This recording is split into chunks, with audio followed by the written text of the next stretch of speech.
This engine bay is filthy. It's been about 8 months since we were able to get it clean last, since I've turned it into a daily driver.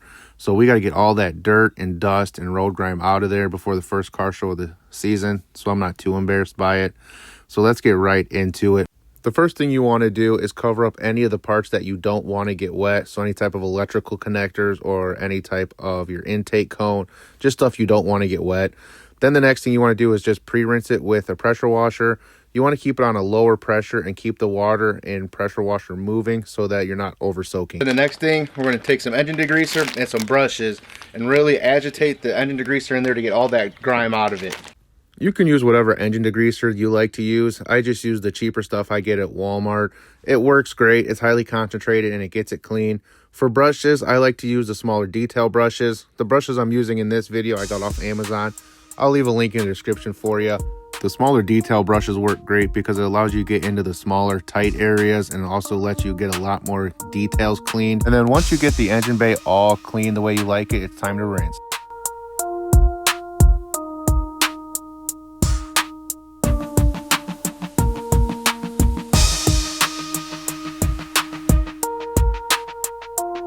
All right, the next thing we're going to do is we're going to take our normal shampoo.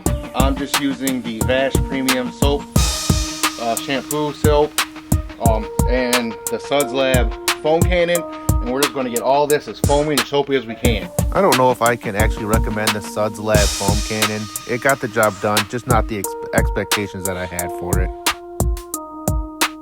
Once everything is covered in soapy water, it's time to use those detail brushes a second time and scrub, scrub, scrub. It's all about the details. Don't forget the hood.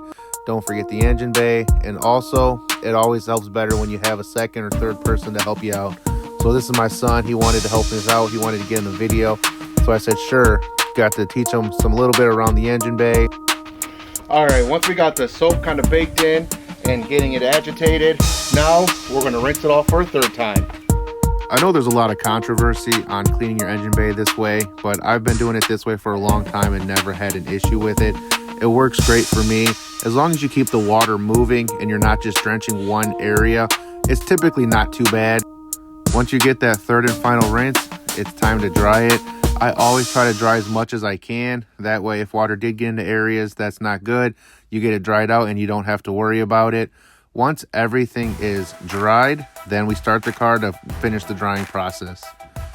And here is the after, looking brand new, looking fresh, and looking clean.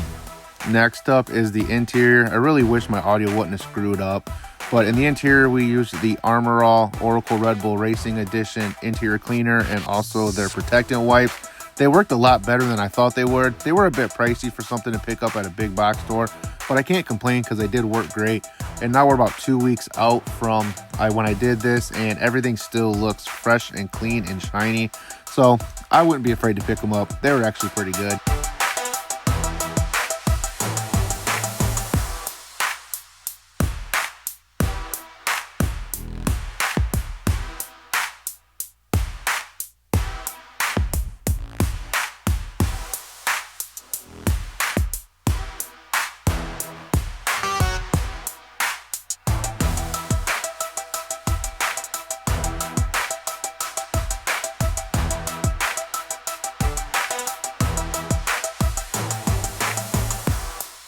And you can definitely tell that this was a daily driven car because the interior was a mess.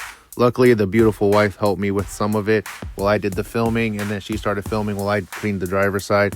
But this thing was filthy. We got the door cards all cleaned. We got the dashboards all clean. We got the center console all clean. We got the radio all clean. So this stuff was a do-it-all detailer, and it worked pretty well.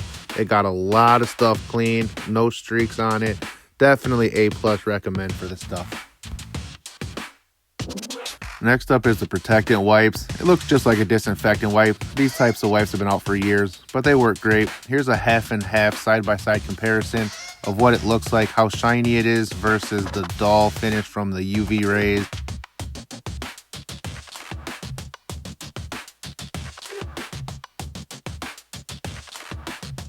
I hope you guys like this video. Please like and subscribe if you do. I am sorry that all the footage got screwed up in the audio, but here are some pictures from that car show.